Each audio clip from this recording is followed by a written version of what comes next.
إن الحمد لله الحمد كله لله نحمده سبحانه وتعالى ونستعينه ونستهديه ونسترشده ونعوذ بالله من شرور أنفسنا وسيئات أعمالنا من يهدي الله فهو المهتد ومن يضلل فلن تجد له وليا مرشدا وأشهد أن لا إله إلا الله ولي الصالحين وأشهد أن سيدنا وحبيبنا وعظيمنا ومولانا ودليلنا ومعلمنا وشفيعنا محمد بن عبد الله اللهم صل وسلم وبارك على سيدنا محمد وعلى آله ومن والاه كما صليت وسلمت وباركت ربنا على آل سيدنا إبراهيم في العالمين إنك حميد مجيد. أما بعد معاشر المسلمين أوصيكم ونفسي بتقوى الله سبحانه وتعالى إذ يقول في محكم التنزيل يا أيها الذين آمنوا اتقوا الله حق تقاته ولا تموتن إلا وأنتم مسلمون. يا أيها الذين آمنوا اتقوا الله وقولوا قولا سديدا يصلح لكم أعمالكم ويغفر لكم ذنوبكم ومن يطع الله ورسوله فقد فاز فوزا عظيما. اللهم اجعلني وإياكم من الفائزين فضلا منك ونعمة. باب رسول الله. سنتناول بالدرس والتحليل فيما سييسره الحق سبحانه وتعالى من الخطب حديثا حديث أبي هريرة رضي الله عنه قال النبي صلى الله عليه وسلم الإيمان بضع وستون شعبة في رواية 70 شعبة أعلاها قول لا إله إلا الله وأدناها إماطة الأذى عن الطريق والحياء شعبة من الإيمان. أخرجه البخاري ومسلم. Alors, Inch'Allah subhanahu wa ta'ala, on va commencer comme on a l'habitude de prendre l'étude d'un hadith. Un hadith qui se compose de quelques mots, quelques phrases, mais il contient beaucoup de choses, beaucoup d'informations, contient beaucoup de guidance, il contient beaucoup de science et il résume tout ce qui s'appelle le sens de la foi, comment comprendre la foi, comment pratiquer notre foi. C'est le hadith rapporté par l'imam al-Bukhari wa Muslim, selon Abu Hurairah radhiyallahu anhu. Le Nabi sallallahu alayhi wa sallam dit la foi se compose de plus de 60 ou de plus de 70 branches au degré. La plus haute, le plus haut degré, c'est d'affirmer ou bien d'attester qu'il n'existe de Dieu que Dieu subhanahu wa ta'ala. Et le plus bas degré, c'est d'enlever du tort sur le chemin. Et la pudeur est parmi la foi. Et la pudeur est parmi les branches de la foi. Et هذا الحديث النبي صلى الله عليه وسلم ذكر ضمن الكذا والسبعين شعبة 3. Dans ce hadith, le prophète sallallahu alayhi wa sallam ne parle que la foi se compose de plus de 70 branches, degrés. Mais il nous a donné que 3. La plus haute et la plus bas et une parmi les deux. Ça médite de réfléchir pourquoi le prophète sallallahu alayhi wa sallam nous a désigné que ces 3. والإمام البيهقي في كتاب شعب الإيمان حاول أن يحصرها وعد 77 منها. L'imam al-Bayhaqi, dans son ouvrage Les branches de la foi ou les influents de la foi, il a essayé de compter ces plus que 70 dont le prophète nous a informé dans le hadith, et il a compté 77. Si Dieu a prolongé notre vie, on va essayer de s'arrêter avec chacune de cela. Pourquoi? Parce que ça englobe la compréhension de la foi. Alors, حينما يقول النبي صلى الله عليه وسلم أعلاها بمعنى أن الإيمان فيه درجات.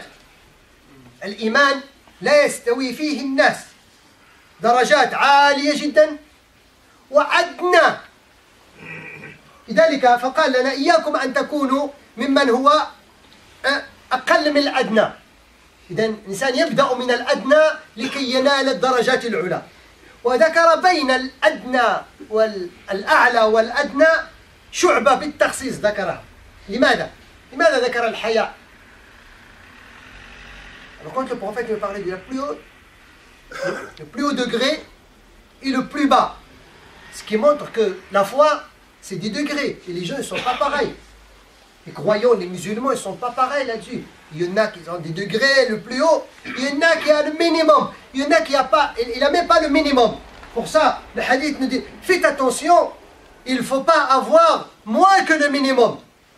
Il faut commencer avec le minimum et trancher, et cheminer, pour atteindre le maximum possible avant de quitter ce bas monde. Mais il nous a donné une où le prophète il n'a pas situé, où il est son degré, et il est entre les deux. C'est la pudeur.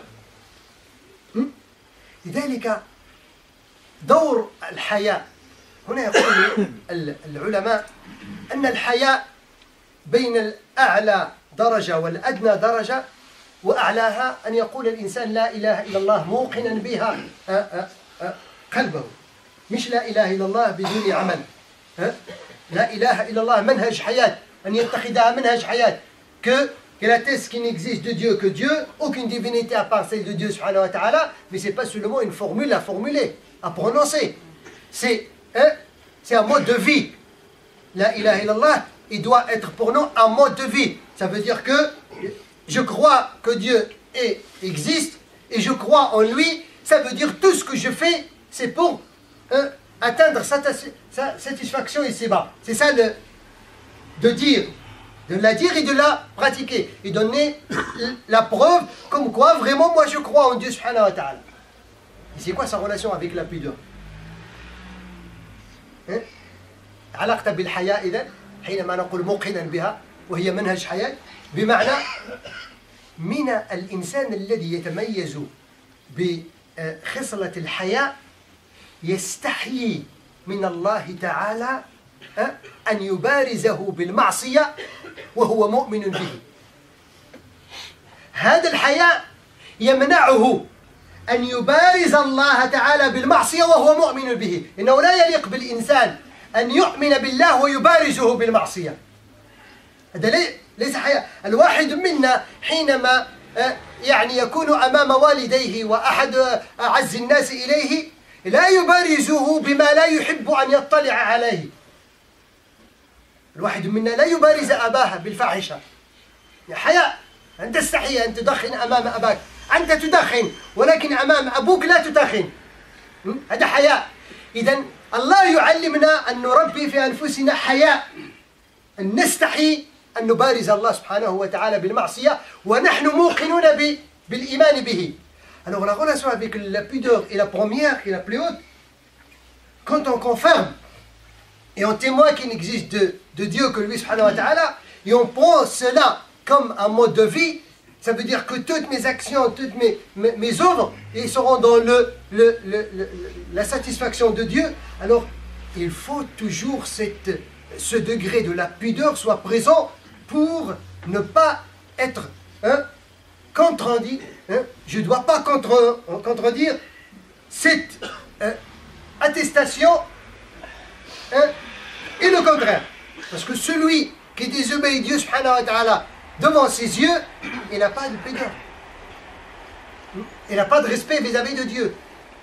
Alors, cette pudeur te rappelle toujours, fais attention, ta thèse qu'il n'existe de Dieu que Dieu, et Dieu t'interdit de faire quelque chose. Comme je dis un simple exemple, l'un de nous, par exemple, quand il est devant ses parents, devant les gens qui respectent, il ne va pas faire quelque chose dont il ne sera pas fier. Par respect. La pudeur, ça l'empêche de fumer devant son père, même s'il fume. Mais par respect. Alors par respect par Dieu subhanahu wa ta'ala, il faut avoir la honte de désobéir Dieu devant lui. Et si jamais ça a été le cas, tout de suite je me repentais. Ittaqillah haythuma kunta wa atbi'i sayyi'ata al-hasanata tamhuha. Ça c'est le degré. Crains Allah là où tu sois et fais suivre la mauvaise action une bonne pour l'effacer. Mais il ne faut pas rester comme ça, en croyant en Dieu et والعياذ بالله تبارز بالمعصية. والحياء مع الأدنى, la relation entre la pudeur et celle qui est la pudeur. Et celle qui est la plus bas c'est quoi? Imatatul ada an tariq. Ça veut dire le plus bas degré, ça veut dire le après 0 fois il y a 1. Le 1 c'est quoi? C'est quand tu marches dans la rue, tu vois quelque chose qui va faire du tort à quelqu'un, tu te baisses, tu l'enlèves. Ça, c'est le plus bas degré de la foi. Ça veut dire, si tu marches dans la rue et tu vois quelque chose qui peut faire du tort à quelqu'un que tu ne connais pas, et tu n'as pas honte, tu n'as pas la pudeur de te rabaisser, de l'écarter, ça, tu n'as même pas le premier degré de la foi. Ça veut dire qu'il faut avoir cette relation aussi avec ce bas monde. إذن الحياء يعلمك ماذا؟ أن تكون عابدا للخالق خادما للمخلوق عامرا للكون. مهمتنا أحباب الكرام التي يلخصها هذا الحديث qu'on est ici bas monde, on adore les créatures et on est au service des créatures et on exploite la terre dont Dieu subhanahu wa ta'ala nous a créé. C'est ça notre. لأن اليوم أحباب الكرام اختلطت علينا الأوراق فما عدنا نعرف مهمتنا. Aujourd'hui, on a mélangé tout. On ne connaît plus notre mission sur terre. C'est quoi notre mission sur terre? Notre mission sur terre, chers frères, chers sœurs, elle est bien déterminée, définie dans le message de Dieu subhanahu wa ta'ala. On est là pour trois choses. Pour adorer celui dont on a attesté qu'il n'existe de divinité que la sienne, et d'être au service de ces créatures, et d'exploiter la terre. C'est lui qui vous a créé de la terre et il vous a demandé de la peupler, de l'exploiter. لذلك الآن رغم أنه تجد عند المسلمين يعني معلومات كثيرة في الدين، بل منهم من حفظ القرآن وحفظ الأحاديث وله ما له من العلم، ونسمع الخطب الجمعة ونسمع الدروس ولكن لم ندقق بعد في أولوياتنا. ما هي أولوياتنا يا أحباب الكرام في الدنيا؟ Malgré qu'on a beaucoup de bagages, on a appris le Coran, on a appris beaucoup de hadiths, on entend beaucoup de prêches, beaucoup d'interventions, mais on n'arrive pas encore à classer les priorités. Les priorités sont mélangées. C'est quoi la priorité pour moi? Et c'est quoi mon objectif? C'est quoi ton projet? Allah il te parle ici, c'est quoi? Ton projet, il doit être entre les deux. Le plus haut degré et le plus bas. Et sois armé par la pudeur pour que tu gardes toujours comment dirais-je, l'équilibre entre les deux. Alors il faut définir, ahbab al-karam, notre projet. Et il faut classer les priorités. هذا الذي جاء هذا الحديث ليبينه لنا. أقول قولي هذا وأستغفر الله واستغفروه إنه غفور رحيم.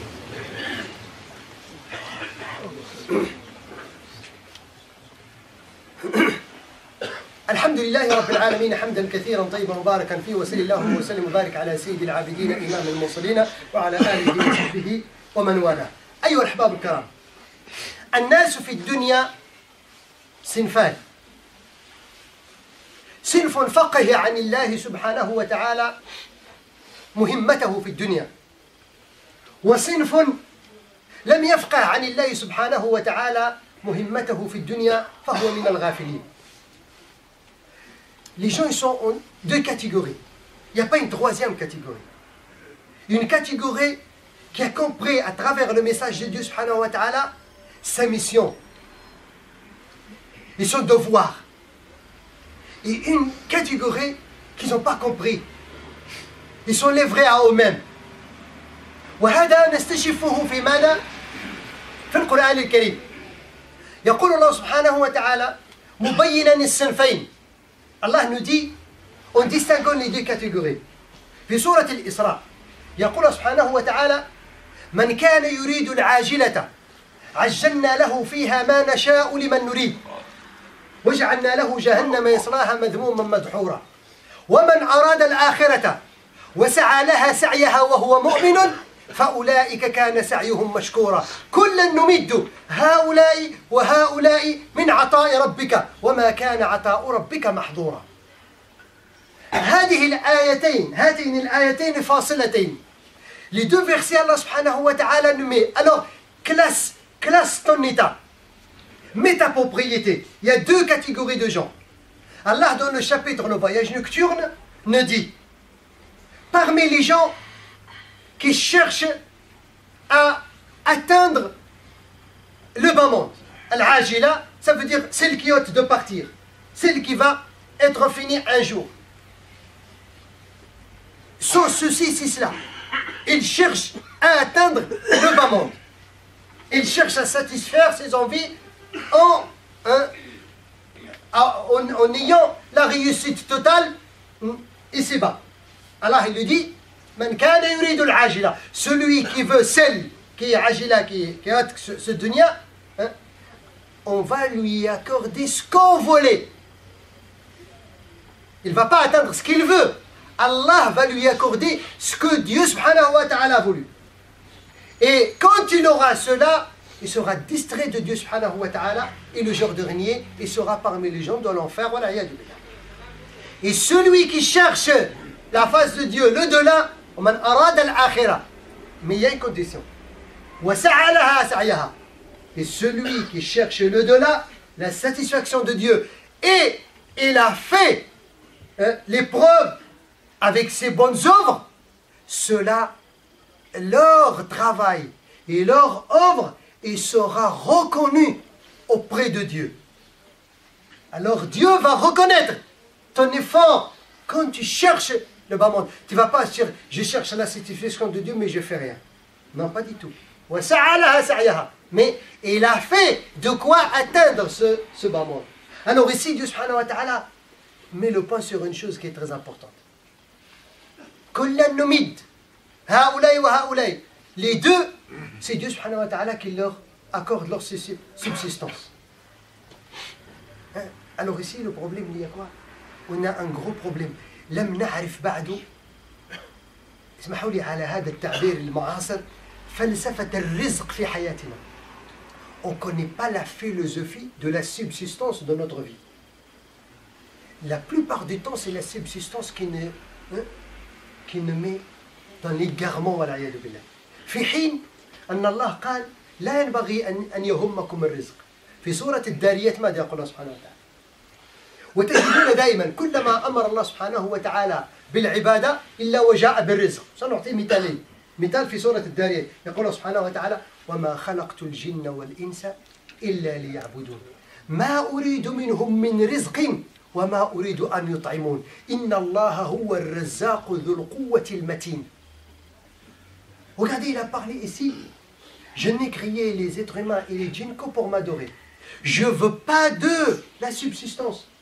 Sinon qu'il leur garantit le subsistance. Sinon le garant de la subsistance. Pourquoi il a parlé de ce qu'il a demandé? Il a parlé de ce qu'il a garanti. ونحن اليوم شغلنا المضمون عن المطلوب. شغلنا المضمون عن المطلوب. Ce qui est garanti, il nous a distrait de ce qui est demandé. Ce qui est demandé, c'est d'adorer Dieu, avec toutes sortes d'adorations. Le travail, c'est l'adoration. La science, c'est l'adoration. L'énergie pour faire être au service de l'humanité en général, c'est l'adoration. La bonne parole, c'est l'adoration. حتى قال النبي صلى الله عليه وسلم ونتحدث عن العبادة لكل سلامة من ابن آدم في كل يوم تطلع عليه الشمس صدقة. بكل تكبيرة صدقة وبكل تهليلة صدقة وبكل تحميدة صدقة وأن تعين الرجل على دبته أن تعدل بين اثنين صدقة تعين الرجل على دبته صدقة وتحمل عليه صدقة والأمر بالمعروف صدقة حتى الابتسامة في وجه أخيك صدقة. Alors le prophète sallallahu alayhi wa sallam nous ouvre. Il ne faut pas que ce qui est garanti vous distrait de ce qui est demandé. Parce que ce qui est demandé, c'est d'adorer Dieu. Et d'adorer Dieu, c'est quoi? C'est de faire toute son énergie, d'être au service de Dieu et au service des créatures de Dieu et d'exploiter ces terres. Avec tout ce qu'on peut comme énergie. Ne serait-ce comme on a dit, d'enlever le tort dans le chemin des autres. Et le prophète sallallahu alayhi wa sallam nous dit, chaque fois que le soleil se lève, l'un de vous doit donner une aumône pour ses organes qui sont les 360. Et il a dit, Réconcilier entre deux, c'est une aumône, c'est une adoration. Ordonner le bien, c'est une adoration. L'évocation de deux, c'est une adoration. Aider un vieux qui est incapable de monter sur sa monture, c'est une adoration. L'aider à transmettre ses biens, c'est une adoration. Un gros sourire devant ton frère, c'est une adoration. Alors Allah nous ouvre beaucoup de choses pour là. Il nous a dit, il ne faut pas que la subsistance vous distrait de cela. Parce que les garanties auprès de Dieu. Personne ne quittera ce moment tant que sa subsistance n'est pas stoppée auprès de Dieu. ويقول الله سبحانه وتعالى وَامُرْ أَهْلَكَ بِالصَّلَاةِ وَاسْتَبِرْ عَلَيْهَا. Regardez, la relation. Il ordonne ta famille la prière et sois ferme là-dessus, avec fermeté. Ça veut dire, il ne faut pas cesser d'ordonner cette adoration à toi-même et à ta famille. Et après, qu'est-ce qu'elle a dit? La nas'aluka rizqa, nahnu narzuquk, wal aqibatu littaqwa. Pourquoi il a parlé de rizq après salat? Ça veut dire qu'il ne faut pas que la subsistance de ta famille te distrait de faire la prière avec eux, de les inciter à faire la prière, de les inciter à s'attacher à la prière. Il ne faut pas dire, moi, je n'ai pas le temps pour éduquer mes enfants pour la prière. À cause de la subsistance. C'est faux, à Dieu, il dit. C'est pas vrai. Tu mens, parce que Dieu, il a dit, je te garantis la subsistance. Mais ce que je t'ordonne de faire, c'est que cette génération qui va venir après, il faut qu'ils soient bien éduqués. Alors, donne-leur leur temps. C'est moi, c'est Dieu qui va garantir la subsistance. Il faut classer les priorités. Qu'est-ce qu'on veut ici, maman? C'est quoi mon projet?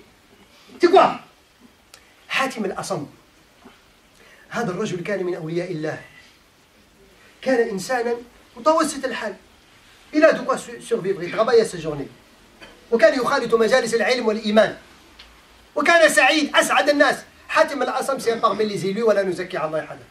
Mais c'est quelqu'un qui a, et ça n'attache pas beaucoup d'importance à ce moment, il travaille à sa journée pour survivre, mais quelqu'un qui fréquente la mosquée, qui fréquente les gens, qui est au service des gens, il est toujours content. Il ne tend même pas sa main.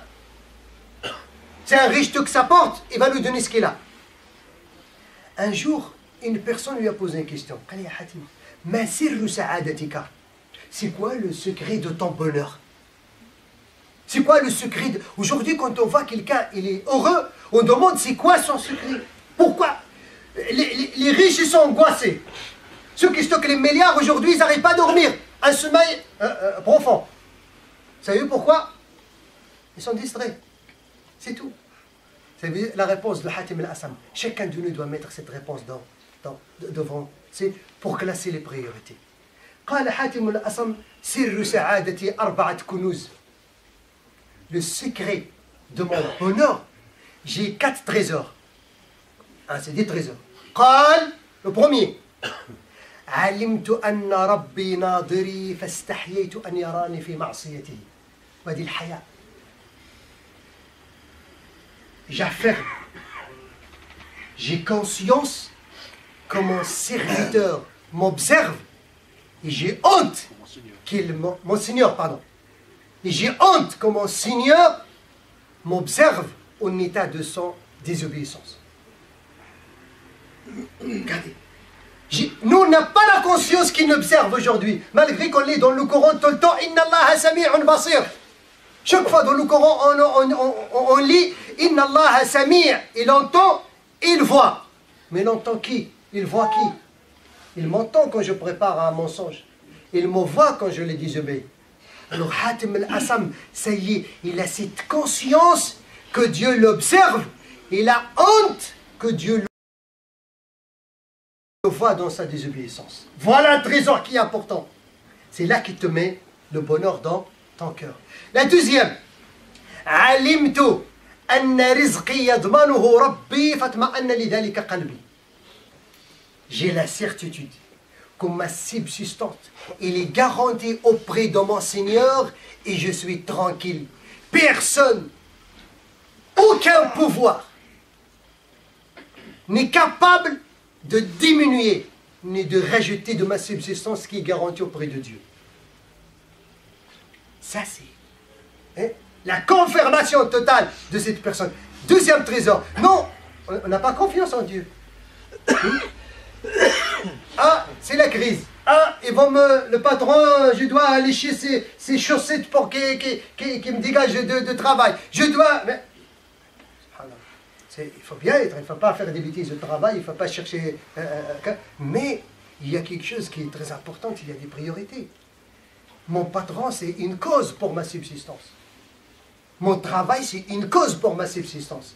Ce n'est pas la fin du monde. Oui, il faut mettre les priorités. Ce n'est pas parce que j'ai participé à 20 € pour construire la mosquée, c'est ça qui va arrêter ma subsistance. C'est le contraire, c'est ça qui va augmenter ma subsistance. Voyez? Alors, il classe les preuves. La troisième. علمت أن عملي لن يقوم به غيري ولن يحاسب به غيري فاجتهدت له. Troisième trésor. Je sais que ma responsabilité, mon travail, personne ne le fait à ma place. Et personne ne saura juger de ce que j'ai fait comme moi. Alors j'ai fait attention pour bien œuvrer comme il le faut. Comme dit, je reste toujours pour vous inciter à participer, à mettre, Inch'Allah, sur la terre cette mosquée de Gonesse. Je sais que personne ne va avoir je veux avoir la récompense de personne quand il a participé. Est-ce que moi, je veux participer pour avoir ma récompense à moi? C'est lui qui a participé, c'est lui qui va recevoir la récompense de sa participation. Mais il est où la mienne? Je vais œuvrer pour la mienne. C'est là, Ahbab al-Karam, la quatrième. وعلمت أن الموت ينتظرني فأنا أستعد للقائه. On connaît tout ça. Et j'ai la confirmation que la mort m'attend quelque part. À 60 ans, 70 ans, 100 ans, 200 ans, l'essentiel qu'il m'attend. Un jour, il va me stopper. Et je prépare pour le rencontrer. C'est quand tu sais qu'un jour, tu as un rendez-vous, un jour, tu vas rencontrer telle personne. Tu prépares tout pour le rencontrer dans le bon état. C'est la même chose. Alors, 4 trésors, ça me mettre ton projet devant. Alors, qu'est-ce que tu veux réaliser? Ici, vraiment, أسألنا العلي القدير أن يرزقنا حسن الفهم في ديننا وأن يبصرنا بعيوبنا ويجعلنا من عباد الصالحين المصلحين. اللهم هيئ لنا من أمرنا رشدا واغفر لنا ذنوبنا واسرفنا في أمرنا وثبت أقدامنا وانصرنا على القوم الكافرين. اللهم بارك للمنفقين في أموالهم، اللهم أخلفهم خلفا حسنا، اللهم بارك لهم يا ذا الجلال والإكرام، اللهم يسر لنا يا حي يا قيوم يا جل الكرم وأمدد في عمرنا حتى نصلي في بيتك هذا صلاة ترضى بها عنا إنك نعم المولى ونعم النصير. وصلى اللهم وسلم وبارك على سيدنا محمد والحمد لله رب العالمين. Alors,